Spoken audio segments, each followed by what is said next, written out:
Hello friends, carry on study with home academy में आप सभी का स्वागत है। आज है 18 मार्च 2023 और आज इस वीडियो में हम बात करेंगे 18 मार्च से संबंधित महत्वपूर्ण प्रश्नों के बारे में, जिसमें हम देखेंगे छत्तीसगढ़ राष्ट्रीय और अंतर्राष्ट्रीय से संबंधित महत्वपूर्ण प्रश्नों को, कुछ नए प्रश्नों को। ये जो सभी प्रश्न हैं आपके परीक्षा के लिए बहुत ही इम्पोर्टेंट, बहुत ही उपयोगी हो सकते हैं, तो वीडियो को पूरा देखिएगा और आई होप ये वीडियो आप लोग के लिए हेल्पफुल हो। तो और अगर आपने चैनल को सब्सक्राइब नहीं किया है तो सबसे पहले चैनल को सब्सक्राइब कर लीजिएगा, जिससे हमारे सभी वीडियो आप तक पहुंच पाए आसानी से। ठीक है, चलिए कल के क्वेश्चन से स्टार्ट करते हैं। कल का क्वेश्चन है, साझा बौद्ध विरासत पर एससीओ का अंतरराष्ट्रीय सम्मेलन कहाँ शुरू किया गया है? इसका आंसर है दिल्ली में। ठीक है, नई दिल्ली में।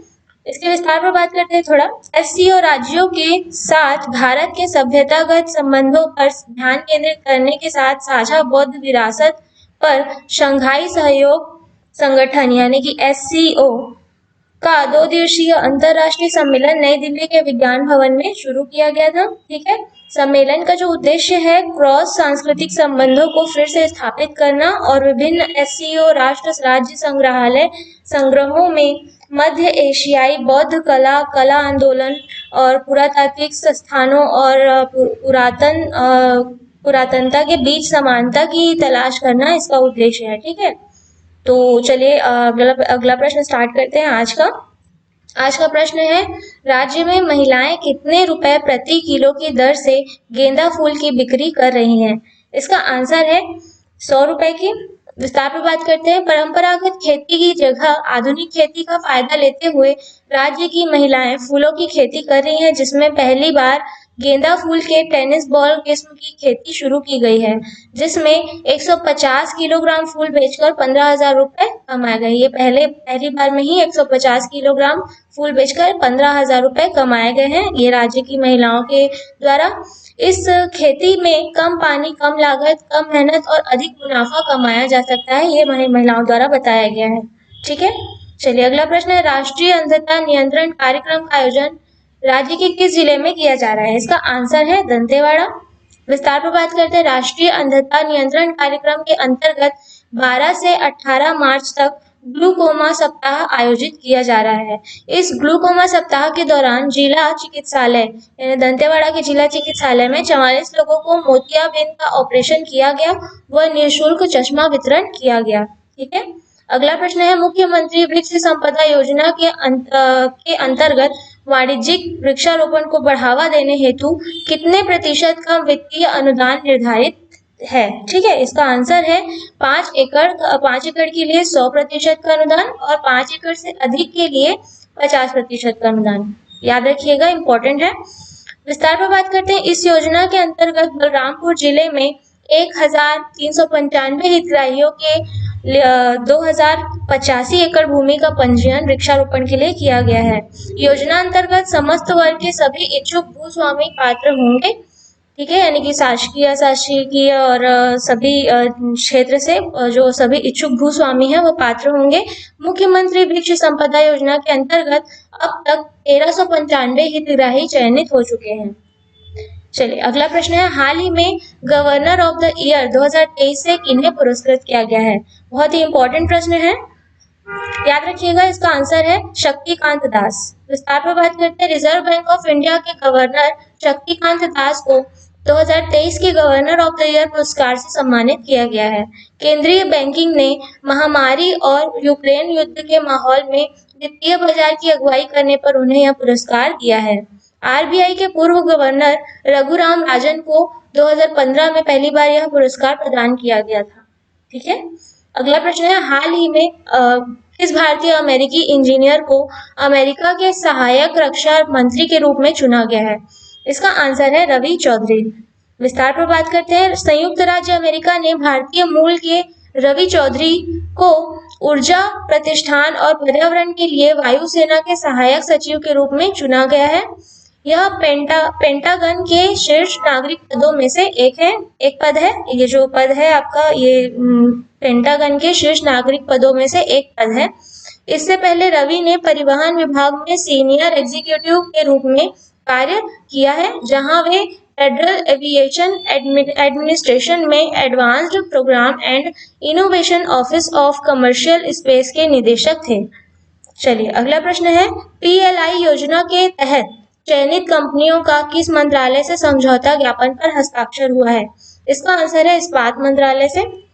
विस्तार पर बात करते हैं। 17 मार्च को केंद्रीय इस्पात मंत्रालय ने नई दिल्ली में विशिष्ट इस्पात के लिए उत्पादन से जुड़ी प्रोत्साहन योजना के तहत चयनित कंपनियों के साथ समझौता ज्ञापन पर हस्ताक्षर किए हैं, जिसके तहत 27 कंपनियों के साथ 57 समझौता ज्ञापनों पर हस्ताक्षर किए गए। यह योजना विदेशी कंपनियों को भारत में विनिर्माण इकाइयां स्थापित करने हेतु भी प्रोत्साहित करती हैं। चलिए अगला प्रश्न है, हाल ही में किसे भारत में अमेरिकी एम्बेसडर नियुक्त किया गया है? इसका आंसर है एरिक गारसेटी को। विस्तार पर बात करते हैं। संयुक्त राज्य अमेरिका ने भारत में अपने राजदूत की घोषणा की है। एरिक गारसेटी को लॉस एंजलिस के पूर्व मेयर एरिक गारसेटी को इस पद के लिए नामित किया गया है। अगला प्रश्न है, हाल ही में TCS के CEO ने इस्तीफा दिया है, वे कौन है? इसका आंसर है राजेश गोपीनाथन। विस्तार पर बात करते हैं। IT सर्विसेज कंपनी TCS के CEO राजेश गोपीनाथन ने अपने पद से इस्तीफा दे दिया है। उनका कार्यकाल मार्च में बढ़ाकर 20 फरवरी 2027 तक कर दिया गया था। अब निर्वाचक मंडल ने के कृतिवासन को CEO मनोनीत किया है और उनकी नियुक्ति 16 मार्च 2023 से प्रभावित होगी। यह कंपनी दुनिया की सबसे बड़ी सूचना तकनीकी तथा बिजनेस प्रोसेस आउटसोर्सिंग सेवा प्रदाता कंपनियों में से एक है। तो याद रखिएगा, TCS यानी कि टाटा कंसल्टेंसी सर्विस, ये कंपनी जो है दुनिया की सबसे बड़ी सूचना तकनीकी तथा बिजनेस प्रोसेस आउटसोर्सिंग सेवा प्रदाता कंपनियों में से एक है। चलिए अगला प्रश्न है, हाल ही में आहार 2023 का आयोजन कहाँ पर किया जा रहा है? इसका आंसर है दिल्ली में। विस्तार पर बात करते हैं। आहार 2023 एशिया का सबसे बड़ा अंतरराष्ट्रीय खाद्य और आतिथ्य मेले का आयोजन दिल्ली में 14 से 18 मार्च तक किया जा रहा है।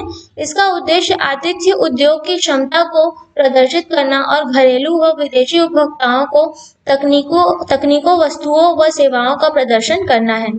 इसे भारत में सबसे बड़ा 4 दिवसीय पाकशाला आयोजन आहार 2023 के नाम से भी जाना जाता है। चलिए अगला प्रश्न है, हाल ही में भारतीय सेना का कौन सा हेलीकॉप्टर अरुणाचल प्रदेश में दुर्घटनाग्रस्त हो गया है? इसका आंसर है चीता। याद रखिएगा नाम, भारतीय सेना का हेलीकॉप्टर चीता दुर्घटनाग्रस्त हो गया है अरुणाचल प्रदेश में। विस्तार में बात करते हैं। भारतीय सेना का चीता हेलीकॉप्टर 16 मार्च को अरुणाचल प्रदेश के मंडला पहाड़ी इलाके के पास क्रैश कर गया है। हादसे में 2 पायलटों की मौत हो गई है। दुर्घटना के पूर्व संक्षिप्त उड़ान के दौरान आर्मी एविएशन के चीता हेलीकॉप्टर के एयर ट्रैफिक कंट्रोल से संपर्क टूटने की सूचना मिली थी। चलिए अगला प्रश्न है, हाल ही में किस देश में winter festival ski racing festival शुरू हुआ है? विंटर फेस्टिवल या स्की रेसिंग फेस्टिवल दोनों कहा जा सकता है, तो नाम याद रखिएगा, या तो विंटर फेस्टिवल या तो स्की रेसिंग फेस्टिवल। इसका आंसर है नॉर्वे में। विस्तार पर बात करते हैं। नॉर्वे में 131 साल पुराना 10 दिवसीय स्की रेसिंग विंटर फेस्टिवल शुरू हुआ है। इसमें कई स्पोर्ट्स खेले जाते हैं, लेकिन क्रॉस कंट्री स्की रेसिंग मुख्यतः आयोजित किया जाता है। इसकी शुरुआत 1892 में स्की मैराथन से हुई थी, जिसमें लकड़हारे हिस्सा लेते थे तथा इसमें पहली बार 12 मार्च को महिलाओं के लिए 50 किलोमीटर स्की मैराथन हुई है। चलिए अगला प्रश्न है, हाल ही में किसने 8वीं बार दुनिया का सबसे अच्छा एयरपोर्ट का खिताब जीता है? बहुत ही इंपॉर्टेंट क्वेश्चन है, तो याद रखिएगा इसका आंसर है सिंगापुर चांगी। दुनिया के सबसे अच्छे एयरपोर्ट में सबसे प्रथम में है सिंगापुर चांगी। विस्तार पर बात करते हैं। सिंगापुर का चांगी एयरपोर्ट दोहा और टोक्यो को पीछे छोड़कर दुनिया का सबसे अच्छा एयरपोर्ट बना है।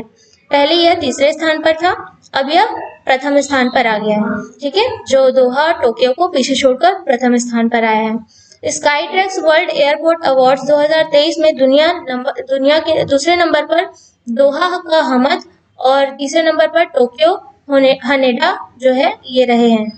इस लिस्ट में दिल्ली की रेटिंग एक स्थान सुधर कर यानी एक स्थान ऊपर चढ़कर 36वें स्थान पर आ गई है। पहले वह 37वें स्थान पर थी।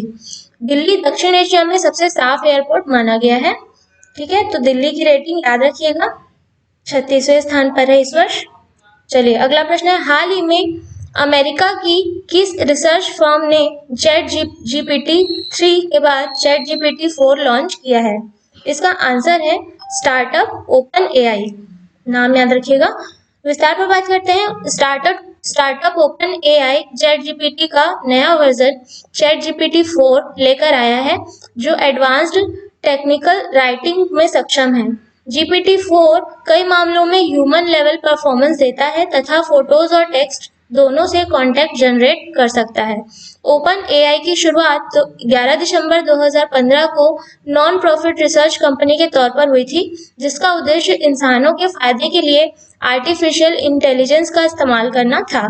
ठीक है, चलिए अगला प्रश्न है, किस राज्य सरकार ने राज्य के कार्यकर्ताओं के लिए 10% क्षैतिज आरक्षण को मंजूरी दी है? इसका आंसर आपको कमेंट बॉक्स में देना होगा। और साथ ही मैं आपको बताना चाहूंगी कि हमारे एकेडमी में पीएससी प्री और व्यापम की ऑफलाइन और ऑनलाइन क्लासेस स्टार्ट की गई हैं, तो अगर आप इच्छुक हो तो दिए गए कॉन्टैक्ट नंबर पर जानकारी ले सकते हैं। तो आज की वीडियो में इतना ही। कल मिलते हैं अगले वीडियो के साथ। धन्यवाद।